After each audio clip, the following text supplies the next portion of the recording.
Hello, dear friends. What a blessing to be with you today. Here we are for another Spiritist magazine program. I am Shane Martin. I am broadcasting to you from the Spirit Society of Richmond in Richmond, Virginia. In this program at Kardec Radio every Tuesday at 8 p.m. Eastern Standard Time, or whichever way you consume this teachings through our playlists in different places on the social media universe. Welcome, welcome. And today we're going to continue our journey through issue 59 of the Spiritist magazine. We chose an article by the Spirit Meimei through the mediumship of Francisco Candido Xavier. And here you have, I encourage everyone to visit spiritistmagazine.org, where you can find the links to the PDF, the links to the app on the different app stores for the different tablets and phone devices you have, contact forms, the ability to order a physical copy of the magazine. So if you'd like to go there, the new issue is issue 59, just published at the beginning of October of 2020. And I'm going to share with you my screen, which is how the PDF version shows up on my computer. It could show up as yours as well. Here is the cover of the magazine. And if you scroll down, we'll find the article by Meimei called Higher Journey. And this article is from the book God Awaits. There's a whole playlist at Kardec Radio from Vanessa Soloni, who is the editor-in-chief, who discuss each and every chapter of this book. The book is not yet in English, but you can access many messages in the different issues of the magazine. So here on my left side, on the left side of the article, probably the middle of your screen, you have the little thumbnails. I can easily scroll up and down to find the different issues, the different articles. And I do it this way so you can know that you can do it in a much easier way. You can share it in your Spiritist Center, doing your Gospel at Home studies. You can share it with others. You can carry it on your cell phone. It's such an easy way for us to attune with the higher spirits and find a way to use the teachings and gain deeper knowledge of the teachings as we are growing in our experience, as we are learning, and so on and so forth. So let's get to the point where we can read everything together. I encourage you to go and read with me. So I'm going to make it only a few sentences at a time. There we go. The article is Higher Journey by Meimei. She says, do not regard the path of pilgrimage with Jesus dry and bitter, when the journey of faith, which expanded over time, has reached vast regions in endless testimony of love without immediate joy. It may be the case that sometimes you feel as individual hurt in your innermost sentiments as this happened to him. So when we start thinking about our journey with Jesus, whether we were born in a family that regarded the journey with Jesus for our spiritual development as relevant or present, or some of us came to these teachings and this realization that Jesus is the way to attain a status of spirit. We need to go through him to get to the Father, right? Sometimes the journey can feel dry and bitter, but he says, do not regard it. This path can be difficult when we are swimming against the current, when we're doing things that are different. We're trying to leave behind the many centuries and millennia of just caring for ourselves, just caring for our physical needs, sensations, many around us will find it strange. They won't understand us. They will mock us. They will abandon us. And she says, this journey of faith has reached vast regions, endless testimonies of love without immediate joy. So we shouldn't expect immediate joy today. Well, we certainly need to work on giving our testimony of love towards the teachings of Jesus. He himself gave his testimony of love in each and every action. What reached us today is just a small period of his life where himself and others in higher spirits guided humanity to retain those teachings in the Gospels and in the works of Emmanuel and the works of Chico Xavier. But it's only a sliver of everything he must have done since he was born, right? He was a very elevated spirit, a Christ spirit. Can you imagine all the instances where he helped people, he smiled at them, he cared for them, he listened for them? Not all of the details were written. So he gave his testimony of love, and he was encountered bitterness along the way. So today we're giving our testimony of love. It could be somewhere else doing something else, but we chose to be here. We chose to dedicate our time to these values, so the joy may not be immediate. And sometimes we maybe feel it hurt, as it happened to Jesus. How many friends have remained behind, immobilized by in the enchantments of Galilee? However, with the awareness that there might be injustices and conflicts along the way imposing on your sweat and tears, if you accompany the divine friend, you overcome barriers and endure challenges. So that's how our journey is when we find ourselves ready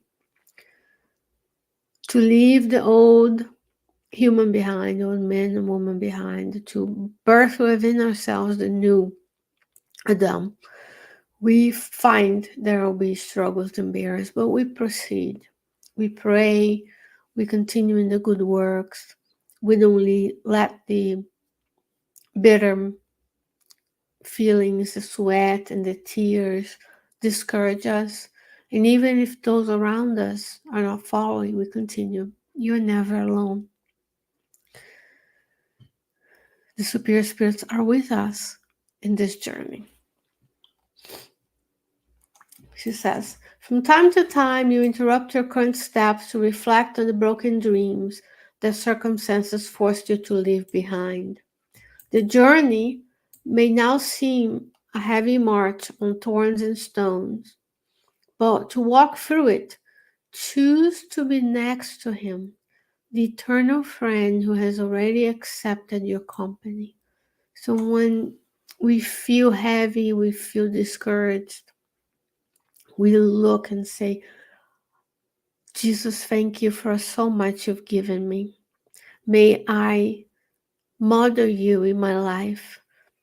You who have given so much to us, from the planning and construction of the earth where we live, through coming himself from the higher spheres to incarnate on the earth.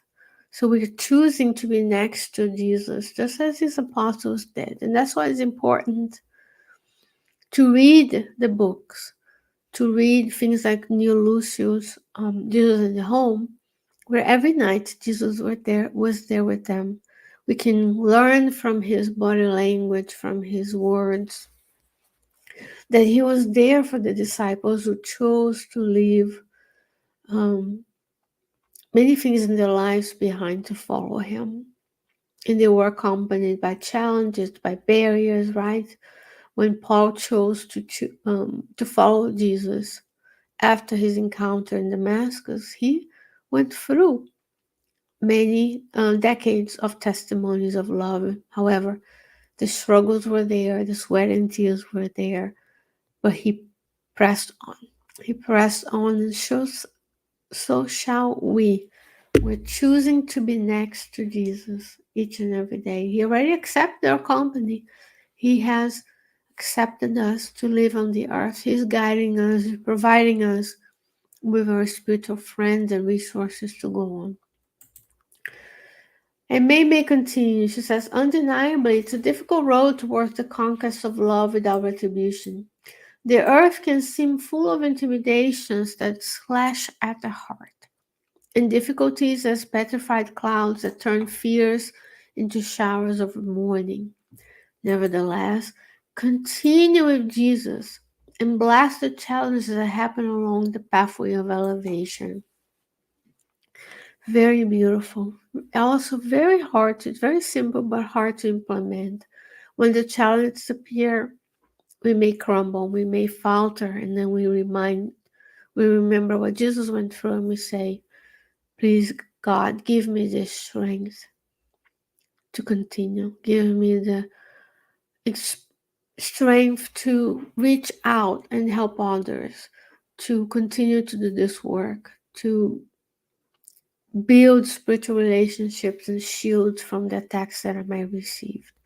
Remember, there are no victims. Everything that we go through today, aside from missions and we are there in the world, we are reaping the things we sowed in the past, multiplied by the grace of God that softens the blows of our poor decisions. Today we are undergoing things we need to grow. So the challenge will be there, and we want to continue walking side by side with Jesus. How beautiful would that be? Blessing the challenges. So here is the practical tip. She says, silence any received grievances. How many times we continue to talk about the things that and people who hurt us? Forget resentments or possible offenses. We let people be who they are. We bless the journey and we move on. Help for the good of others who are part of our experience. Helping for the sake of helping, not because we're going to receive something. Not because we are going to get something in return, but just for the sake of helping. Casting the seeds of love and harmony beyond the circle of your influence. That's something important. We are casting seeds of love beyond those in our families and friends only, because a lot of us are still in the selfishness realm where I hoard all the resources for me and my family because there's a scarcity mindset. She's saying, no, be generous. Cast the seeds of love beyond the circle of influence. Everywhere you go, you're casting that seed because you never know. Your seed of love can help save a life, can help boost someone, can make them happier, can give them the strength not to quit life. Take on the cross that life offers you, and if you accept the greatest sacrifice to follow Him, the companion of humanity, you'll find a dwelling of blessings where work will make the perfect wonder, interwoven with peace and life, ascension and splendor. Remember, in the age of immediate gratification, the trials and tribulations may come, the challenges will come, the barriers. May not be an immediate joy. But when you help, when you serve, you feel joyful. When you help and when you serve, when you go beyond your duty, even your health is better, your mental health is better, your physical health is well-being is enhanced. Even science of the earth proves it. So when we take the cross that life is offering us to give that testimony of love, then we are able to accept, this is where I am, this is what I'm here to do. God, please make me an instrument. And in the future, dwellings of blessings, where work will make the perfect wonder in the world of peace and life, ascension and splendor. I'm going to invite you to revisit the books of Andrea Louise that shows the amount of work and activity that goes in the spiritual realm in order to help us. And you can see that the spirits were in the errant state, learning and helping until they can return to the physical realm. They're joyful when they're working. This thing about enjoyment, they have times of enjoyment and rest, but this thing about 24/7, life should be good and great and should be sipping coconut water on the beach is an invention of us because we are not attuned with the law of work. where work can be joyful, service can be joyful. And this message is from the book Deus Aguarda, which is God Awaits by Meimei for Chico Xavier. And there's a whole Facebook and YouTube playlist that brings this teaching to us. So the invitation today is to take the higher journey, a journey to higher abilities, the journey for us to ascend the spiritual path and the spiritual scale of evolution, where each and every day we serve, we continue, we press on, we pray that God give us the strength to continue. And we choose to walk side by side with Jesus, the companion of humanity, who is with you, who is with me, who is with every single one of us on the earth, incarnate and discarnate, guiding our pathway. Isn't that beautiful, dear friends? That's the invitation. I hope you can stay with this thought of walking side by side with the Master, today and always. And remember, God willing, I'll be back with you next week. Don't forget to share this with someone who may be in need. And between now and then, stay well, stay safe, take care of someone else and yourselves. And I'll see you next time. Bye-bye.